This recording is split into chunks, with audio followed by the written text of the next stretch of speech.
Perhaps we might begin by offering you just a little bit of Christian anthropology. Yes. And that will provide a diagram that we can talk from a little, hopefully, more intelligibly. So let's begin with the ordinary psychological awareness that we all enjoy. And I'll just write it out here. And this is everyday consciousness that everybody's familiar with. And for most people, this consists of people and events entering into our consciousness or experience and leaving in our emotional reactions to people, events, and our own personal response that contains judgments, evaluations, commentaries. So it's a kind of running dialogue that goes on and on all day long. But what especially characterizes it is its dominating character so it's a little like being in a movie where the characters are so interesting and the plot is well thought out that you identify with the characters and you do so to so much that you forget where you are or who you are. You're absorbed in the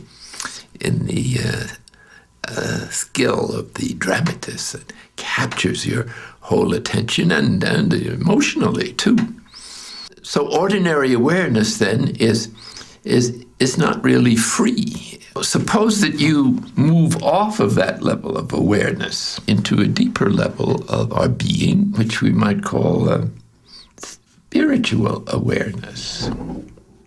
And this is the level of intuition and our spiritual will. And so it's the level of genuine freedom. That's the way human beings were designed to function, with a certain freedom and peace and joy and with a certain capacity to decide what to do. So as this spiritual awareness develops through centering prayer and manifests itself more and more in everyday life by this experience of freedom, our life begins to become like someone who is attending a lousy movie. That is to say, if you're attending a lousy movie, you don't identify with the characters or the plot, and you can get up and leave at any time. And so it provides a marvelous bit of freedom, and now the exercise of our spiritual will can become just as habitual as our lack of freedom used to be when we were under the domination of external events and our emotional reactions to them. Another thing that the spiritual awareness does is open us to deeper levels of our being that we perhaps never had any suspicion existed. And one of these might be called the true self, which is another word for the image of God in which we were created, which is God's idea of who we are, manifested in our particular uniqueness. So the true self is a more spiritual level of awareness in which even the intrusion of the residue of the habits of ordinary awareness begin to diminish significantly. So the true self is a more spiritual level of awareness. And we begin to be willing to accept ourselves just as we are, God as God is, and all reality as it is, which is to come to terms with life. And this is really what humility is, which is basic disposition in the spiritual journey, is the capacity to accept all reality, God, ourselves, other people, and all creation, as they are. And as they manifest in this particular moment, which is the present moment and its content. Well, close to the idea of the true self, and perhaps it could be looked upon as interchangeable, And I won't go into the nuances of their what might be described as their respective distinctive characters, is the ground unconscious, or the ground of being,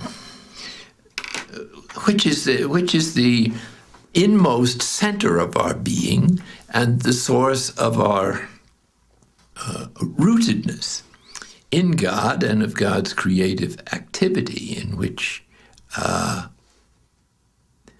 He manifests Himself in us, in our particular uniqueness. The inmost center is the divine indwelling. The presence of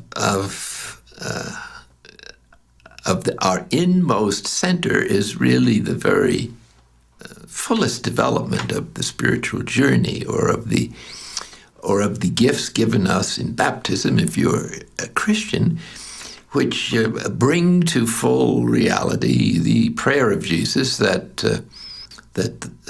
we might become one with God as He is one with God. And He said, "The Father and I are one." So this is actually the way things are. We just think it isn't this way.